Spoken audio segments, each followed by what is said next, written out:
Hello, everyone. Thank you so much for hopping on. It's an amazing day. Happy New Month to all of you. Um, if you're meeting me for the first time, thank you so much for helping me. If you're a returning subscriber, I really thank you as well. My name is Ransom Yima. I'm a medical radiography student in my fourth year, and I'm also, apart from my studies, I'm also a proficient medical writer. I write a lot of medical articles, medical blog content, medical journals for publication. So in case you need medical writing paralysis, you can just, you know, reach out to me as well. So today I have an amazing guest speaker, a really amazing guest speaker, also a writer like me. Her name is Fairly. So could you really introduce yourself to the audience? Hi, Ransom. Thank you so much for inviting me here. So I'm Valerie. I'm originally French, as you can hear. And I've been freelancing now for 2 years, doing mostly SEO health blog writing, and I'm editing as well. So I've been working with other writers, and I do cover the SEO content strategy of a website for my clients as well. So mostly doing SEO, and my previous experience, my background has been in marketing. So I used to do healthcare marketing management for more than 10 years before that. Hmm. Thank you so much for that intro, Verily. It's an amazing introduction. So we have a couple of questions for you to answer, to share narratives and for the audience to get more enlightenment. So you ready? Yes, of course. Let's go. I'm sorry, before I ask you the first question, could you, in a nutshell, could you tell us how your background in marketing helping you right now as a medical health writer? Who owns a blog because you write blogs and now amazing content you're doing. So how does your background in marketing help you right now as a writer? I think having a background in marketing, a commercial background, helps a lot in, first of all, understanding my clients' business and their objectives. So, what are they trying to do with SEO as part of their overall marketing strategy? So, I have quite um, an easy understanding of that part, and I understand their business as much as I understand the therapies or the topics that we need to write about. And I think that background makes really, really well with healthcare professionals of different backgrounds I'm working with in terms of having writers when I work as an editor as well. So it's a very complementary experience, and this is what I'm trying also to bring to the table, so not only to my clients but to the writers I'm working with. Mm, mm. That was amazing, really. Thank you so much for sharing that with us. How your background in marketing is really helping you thus far as a writer you are right now. So are you still working in marketing companies right now, apart from your writing business? No, I'm a full-time freelancer. So my marketing experience was for my corporate days in the last 10 years or so. But since I've been freelancing, I just went full-time freelancing from the get-go. I Okay, I didn't start by having a part-time business. that's amazing, honestly, really amazing. So the first question for you is, how can successful bloggers, you know, develop healthy content while maintaining SEO optimization? Tell us. Yeah, so I think from what's based on what I see from working with writers and mentoring them, I see that when you're working on health content, you may feel like there's already a lot of constraints. You need to be aware of regulations locally. You need to be aware of what you're saying and justify your claims, of course, things like that. So it's already quite regulated. And then on top of that, if you add SEO, it can also be perceived as an added constraint and added rules that you need to follow, which don't always make sense if you don't have that full understanding of what is SEO, what you're trying to do with SEO. But for me, it's a lot more simple than that. It shouldn't be perceived this way. So SEO is not about trying to place keywords in strategic places in your text and things like that. It's not so technical as well from a writer's perspective. What you're really trying to do with SEO, and that shouldn't be not so different from doing any health online content really, is to provide helpful content, something that will answer the intent, what people are searching for online, right? So for me, when you learn SEO, you really learn to, in other words, to boost the quality of your content, because you're going to have to develop those extra research skills to be able to search for that information online, search for additional insights. So that's particularly useful if you're writing for a lay audience, for the general public, and you're doing educational health content. So you're going to have all those added insights if you know how to search online and how to search for keywords as well. You're going to be aware of which words people are generally using. So that's going to make your content a lot more relevant to them. But I would say that whether you're writing blogs or not, but any online content, and whether it's SEO friendly or not, learning SEO will really bring that skill set that will differentiate you as a writer. It really is going to boost the quality of the content that you're doing, and that's the way I see it. So it's nothing really, really not a constraint. It's really not technical. It's just something that will help you improve as a writer, no matter what you Mhm. do next. Yeah, amazing. Writers, who write medical blog content as I am, you need to learn about the SEO optimization in general in terms of, you know, credibility and boosting of your blogs or any content you're writing, and also keywords, like learning how call to actions and everything, because I think your first headline of your blog you've written, or you have a blog as a writer, your first headline is what attracts people either to read it or to just walk past it. So even learn about the SEOs writings, you need to develop the skill of call to action, the color CTA, and how to use a captivating and intriguing headlines to make the reader to click to read more. So I think the strategies very shared to us. If you're right to watching, I think you should adhere to those strategies. Could help. Thank you. So the second question goes this way: what mistakes do writers make when trying to improve their SEO for health and medical blogs out there, and how can they avoid them? Tell us. Thanks for that question. So based on what I've seen when I'm editing, I see there's obviously it sounds a bit cliche, but because there's so much focus from the writers when they do SEO on placing keywords, that the risk is that they do keyword overstuffing, which is just doesn't flow naturally, and which can be spotted when you read the article anyway. And that, in fact, gets penalized by Google. So if you're trying to rank your blogs on top of the search results, but you do keyword overstuffing, you overdo it, you're actually doing the opposite. So what I keep saying to writers is really to prioritize flow, but again, in the same way they would for any other type of content or blogs. And after a bit of practice, if you write a lot of SEO blogs, I think you don't even need to think about that so much. It will come naturally from when you know about the keyword that you're supposed to use. It's going to come up in your content. So as an editor, I still use a checklist and for SEO and check that we've covered everything. But as a writer, for me, since I've been writing SEO blogs for a while,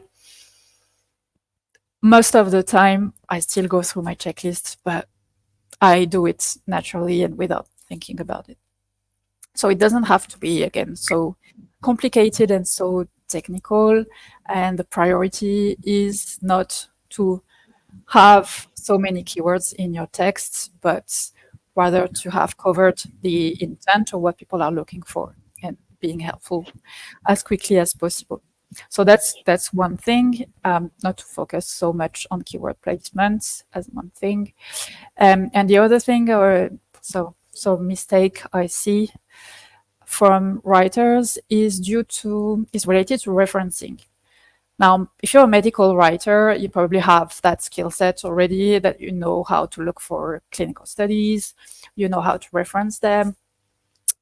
When you reference them online, the only difference is you need to make sure you add a link to that study and things like that. But the concepts you should already know.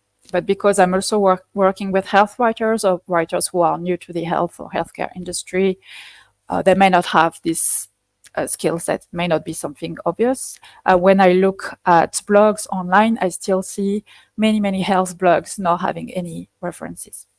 And what it does is that for the readers, you're not building that credibility, that's trustworthiness, if you don't have clinical references. So to me, whether you're doing health or healthcare content, it's not even an option. It's a must to have references in there. So that's one thing, how to learn to do referencing. And always refer to studies. What I also see from writers is that they would use a reference which is another health blog, and sometimes a competitor health blog, which is even worse.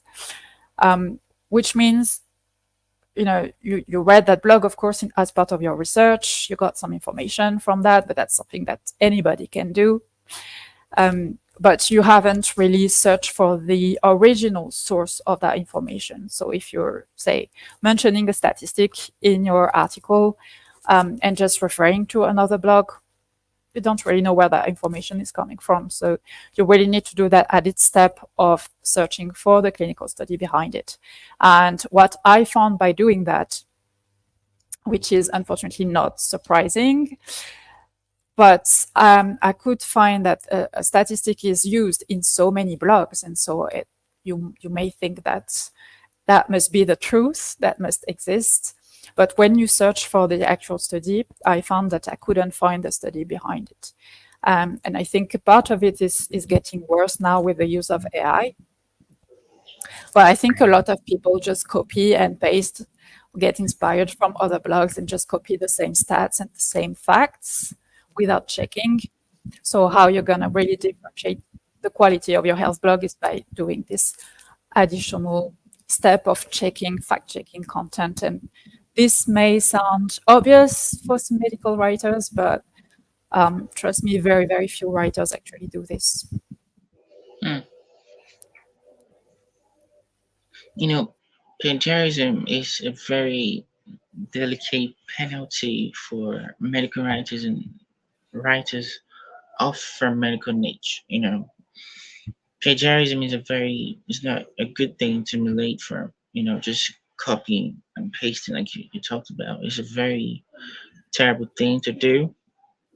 Just to copy exactly without no authorization from the past author of that, blog or any kind of thing. So this is an amazing steps you listed about the mistakes writers make when trying to improve the SEO strategies for medical blogs or health blogs out there, and how they can really avoid them. So if you're a writer out there, you need to learn these mistakes, know them, and learn how to avoid them in case of necessity, right? So yeah, I see you're a bilingual writer as well and a teacher, right? Yes, so I'm French, but I've always worked in an English environment. So I do work for clients from Canada, for example, where I have to write bilingual content. And a lot of projects that I'm doing right now are about transferring content from an English country or market to the French market. So having to translate and localize content for a French audience. Wow, how's your Spanish class going for you? Spanish is just a personal interest for now. I don't think I will reach that level of being able to write in Spanish. We never know. It's just something that I've learned a long time ago, but then I spent 10 years in Asia, didn't get to practice that much, and so I forgot.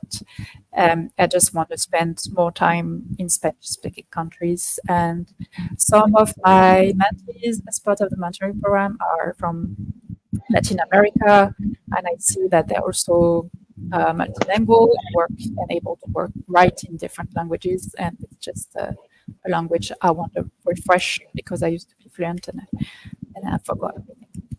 Hmm, amazing. Wow. So that draws me to the third question I have for you. You're currently in Spain, right? You're not in the UK, right? Yes, I'm in Spain, in Madrid right now. So you've learned the basis of Spanish, right? And so how you dealing with the communication over there?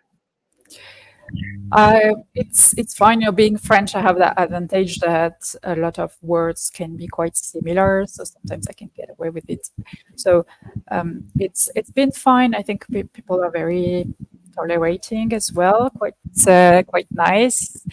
And as long as I get my message through, it's been okay. But the most difficult thing is to understand what people are saying, or different accents and all that. But that's why I want to stay in a Spanish-speaking country for some time so that I can immerse myself and get better Amazing, at it. amazing. You will go far in Spanish. Don't worry. You just have to. It's I just a hope so. matter of.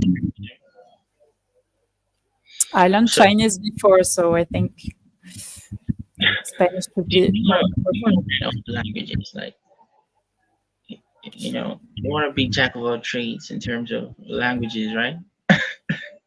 That's amazing. Like I'd love to learn all those languages. Like I'm using Duolingo as well. To learn languages like French, German as well. You never know where I'm gonna come tomorrow. Where I can be tomorrow. So the earlier the better. Because I have a friend, a LinkedIn connection. We call ourselves friends right now. He was in Nigeria, and before he went to the UK for his masters, in public health, and he was already doing a course learning German, you know, languages in Duolingo, and to cut the story short, he found him. I don't know how he found himself in Germany, and he's really doing it right now, going for conferences. He has been invited for TDS speaking opportunity. Then he had a public speaker. He speaks with people in German language. So a lot of Germans out there. So you never know. You just need to try out a lot of things, and you might see something that might come up for you. So, it's an amazing thing you're learning all these languages, because you're not going to be working with people that are only English speaking countries. Like you've worked with people in Canada. So yes, me don't know French. I don't know how you're going to work with them. So kudos to you. So that draws me to the top question.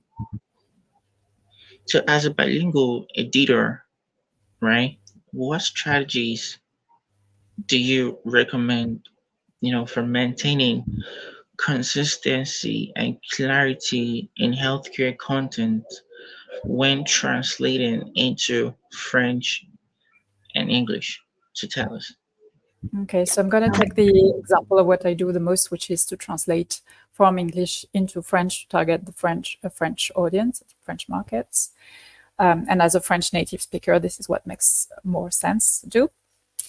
I think that's very important to understand because this is going to come up as an expectation from some clients as well, that this is not only about translating, especially when SEO is concerned, when you've got to adapt an SEO-friendly blog to another country. Translation is only part of it. And yes, translation is the bit that will be like the first step to keep consistency. Okay, we're going to start with a rough translation. That's the first step. but it's far from being where I'm going to spend most of my time and energy, and as it should be. Because the second step, if you want to do a good job at this and not just do translation, but really I like to talk about localization of content rather than translation. If you really want to localize properly health or healthcare content, you also need to make sure that you have to cover the full research again from scratch. So what people are looking for in France could be very well different from what people are looking for in the US. They don't have the same concerns with regards to their health. So there could be additional questions coming up. So you may be even having to create new content for that audience. This happens. That's part of it. But you just need to repeat the SEO research, or repeat the keyword research, and then from that keyword, having a look at the search engine results on Google, see what's coming up first, what people are looking for. Again, this could be completely different from another country. So you're doing all of that research again on forums. People also ask section, the frequently asked questions, that could be different. You're looking at the top ranking blogs in that country, which can show you different insights on the outline that's needed for your blog, which could also need to be adapted based on all that. And then there's also the regulatory environment, of course. What you're allowed to say in one country may not be the same as in another country. So you've got to be aware of the regulatory, the cultural environment, and all that.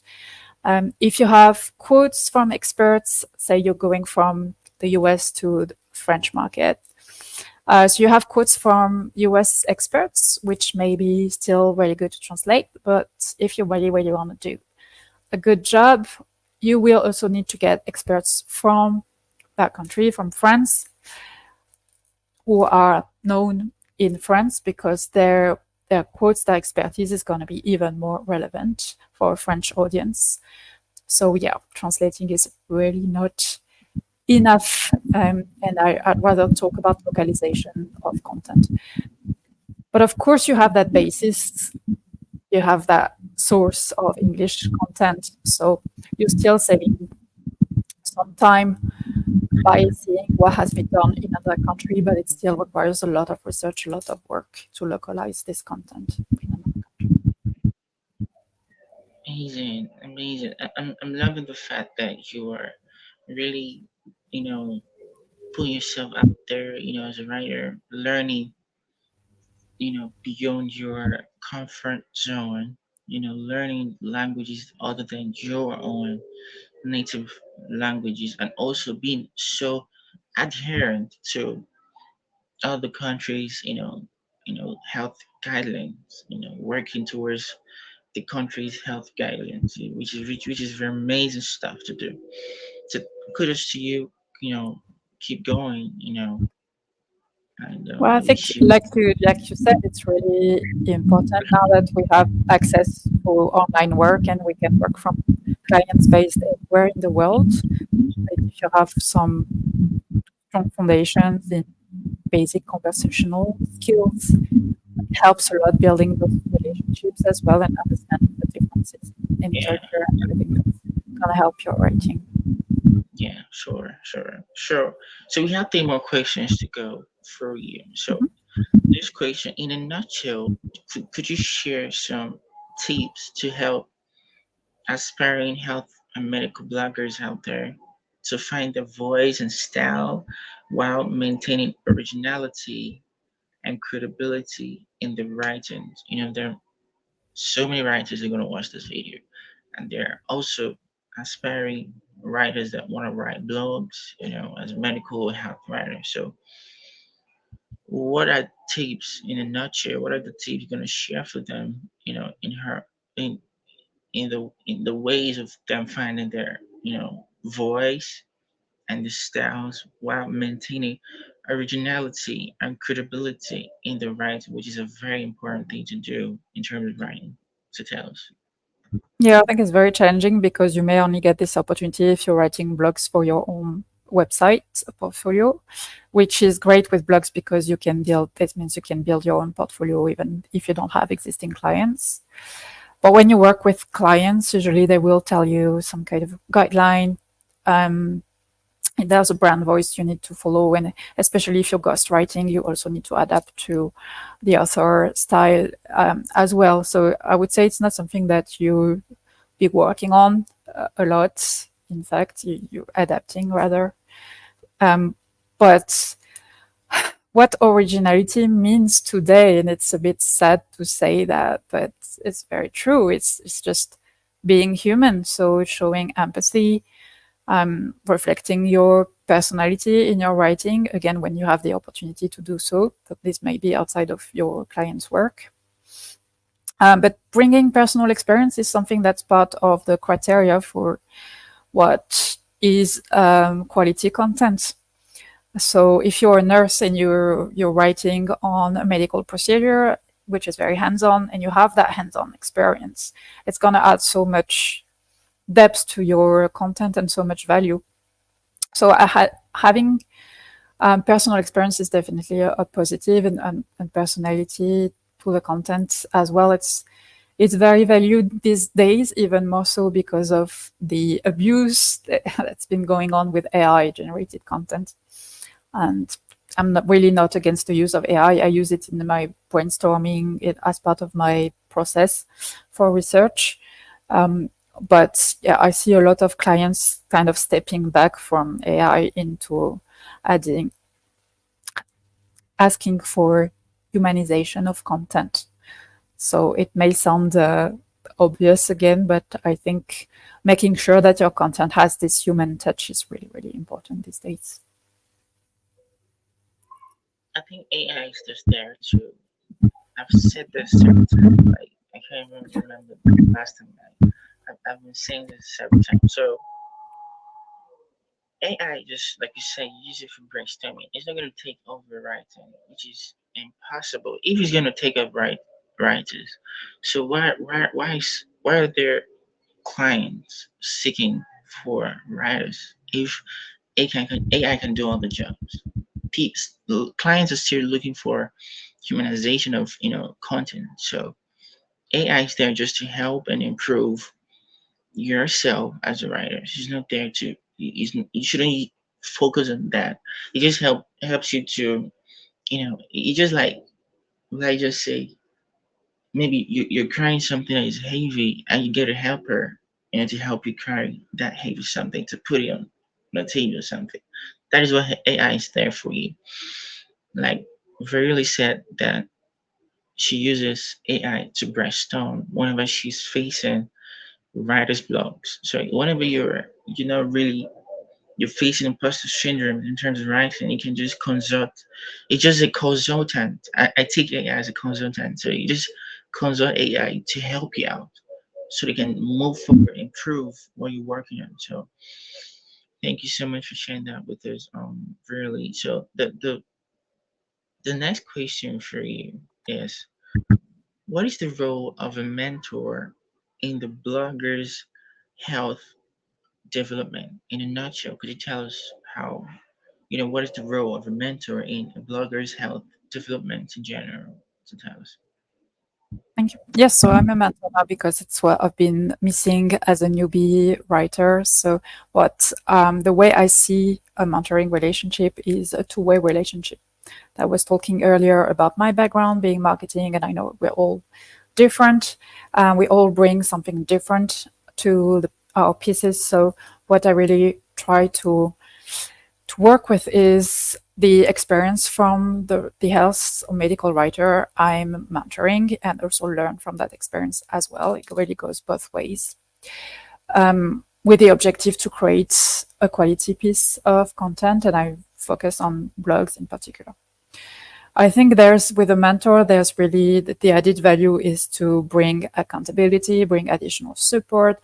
And for me, it's to share not only success stories that I've had, of course, there are many, but also the mistakes that I made and what I've learned, all of my lessons learned from working with my clients in SEO, so that the writer can speed up their learning curve. And so I add a lot of practical exercises. It's really practical, real life stories, And there's an assignment at the end as well where we cover a full blog writing from scratch together. But I really bring that additional support that we don't get from online writings, unfortunately.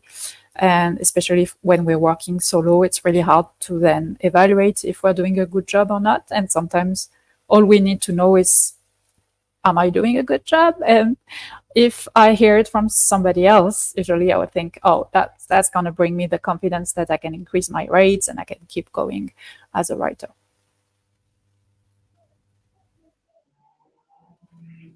Amazing, Verily. Thank you so much for sharing that with us. So we have the last question for you. So in experience thus far, what is the best way to attract and retain readers of a health and medical blog, especially in a competitive online environment? I've already shared some insights about how to retain readers.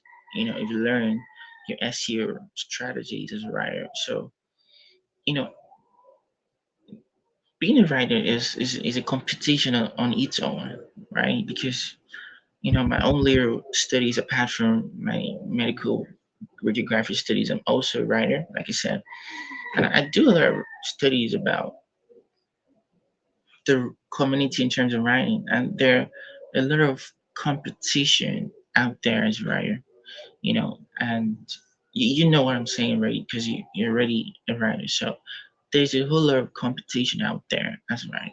So tell us, in your experience as a writer, what is the best way to attract and retain readers of a medical health blog, especially in a competitive online environment? Tell us. Mm, yeah, that's the whole concept of it. You're looking at the blogs and you're trying to make the content better in a way, more relevant, more helpful. So having those techniques is really useful, besides knowing how to write engaging content and researching for which words people are looking for and so on, and emotions and anything that I would say any writer should know about. But in the health and healthcare industry in particular, what's really part of my edits these days, quite a lot of them are about how do we simplify the language use if you're educating a lay audience in particular, of course, which is most of the health blogs tend to be educational and for the general public. So what I see a lot, especially for medical writers and people from an academic research background, we may be trained when we write publication, scientific pieces, to think quite the opposite way. It needs to be very structured, and you need to elaborate on anything that you say before you actually give your point. But online content is the opposite. You need to be very simple, very straightforward, straight to the point, bring the information, don't wait and think that you're going to retain readers because you bring that important information at the end of the blog. And anyway, it's not how you're going to rank your blog. So that top information, it needs to be on top, arriving as soon as possible. You need to make sure any medical term is explained in a way that everybody can understand. And to a point, it's okay to repeat that information, because you also need to consider that most people will not read a full blog. So when we were talking about headlines, catchy headlines, and so on, that's even more important for us, because we know that someone may only look at one section of your blog. So you always need, when you write, to keep that in mind to retain or attract readers. In a way that you need to assume, okay, that they're not going to read the whole thing. So what if I only read that section of the blog? Is it still very clear for someone who is not a medical background and is interested in this topic? So it's a really different exercise. And that's why I'm saying having repetition can be acceptable and even recommended in this type of blog content. clear headlines, and also something that is not so common but so useful is to have clear author box.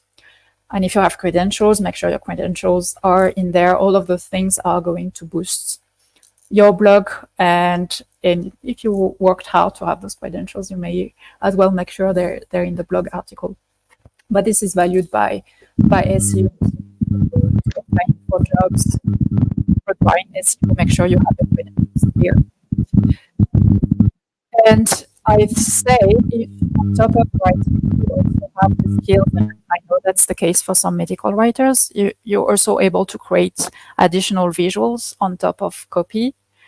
That could be really a bonus because if you identify that people will benefit from having infographics, videos, anything you see online that's helpful for them to understand what you're trying to explain or educate them about, well, that's would be very much appreciated. So myself, I don't do additional visuals, but what I do is I would give recommendations to my client. I give the copy and then I add recommendations. Hey, this is what people are looking for. They really like to see a video for this kind of topic.